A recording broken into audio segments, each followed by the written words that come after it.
Hey friends, welcome back to Mimi's Mixed Bag, and if this is your first video of mine, thank you for stopping by. I'm bringing you an original idea, and with Mother's Day just being a few weeks away, I wanted to create an inexpensive gift idea that you could give someone special in your life or make it for yourself. Now, what I'm going to create is a hanging jewelry organizer. I'm creating it out of a Dollar Tree serving tray. I'm flipping it over because one side is silver and it's kind of reflective. But you know that all dollar stores have all shapes and sizes of the serving trays. So just keep that in mind that yours doesn't have to be round. But what I love about this Dollar Tree one is that it has this really neat frame around it, and I'm going to paint that.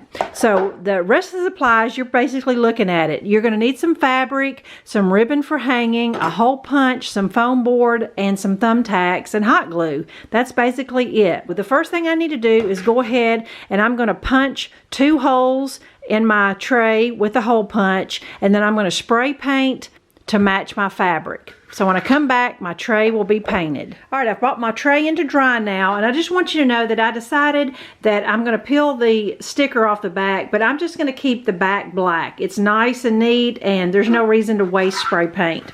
And I also did not spray 100% coverage in the center either, because we're going to cover up the center of the tray. My main focus was this outer edge frame and this little indentation inside. That's what's going to show. So what I did is before I painted, I measured across my tray. It's approximately about 11.5-inch circle. So I got some scrap of Dollar Tree foam board, and I found a pot lid that was approximately 11.5 inches. Okay, so foam circle is ready to go, and then I have some fabric here that's bigger than my circle. This happens to be just a spring colored napkin I had that had a few little bad blemishes on there, and so it's perfect for this project because I'm going to cut it away anyway.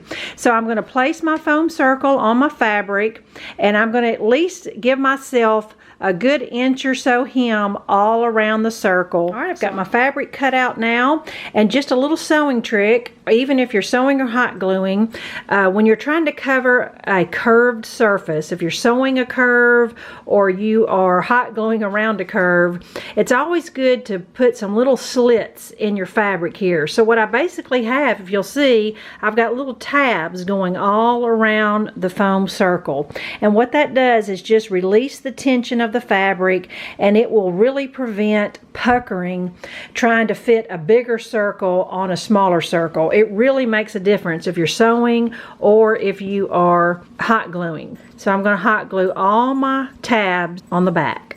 All right, I'm inserting this clip here so that I'm transparent and you can learn from my mistakes.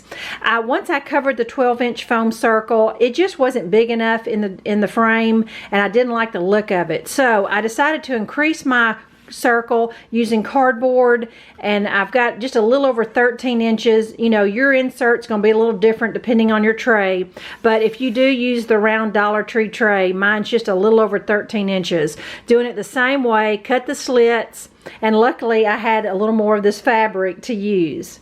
Okay, my circle fits in there a lot better now, and I'm going to hot glue it in place. All right, the next step I maybe should have done before I glued my center in, but I don't guess it really matters.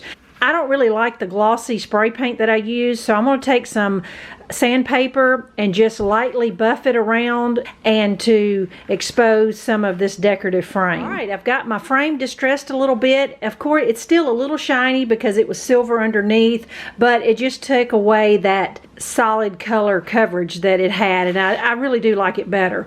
To be completely honest, I'm not crazy about my center fabric. It's all I had that I could coordinate with the paint I had, but like I said, I'm just bringing you the idea and you make it your own. Now I'm going to tie a ribbon on from both holes that I punched, and then I'm going to make a little scrappy bow, and I've got 9 pieces of 6-inch scrap here, and I'm going to use this piece of burlap for my base. I'm just going to crisscross 9 pieces of ribbon that were the coordinating colors. As long as no 2 colors are side by side, I'm just kind of making a big X, green, white, yellow, like this. And then I got a piece of scrap ribbon here. I'm going to scrunch it in the center, and that's going to be my scrappy bow. All right, friends, we're here in my entry hall because the lighting is so much better.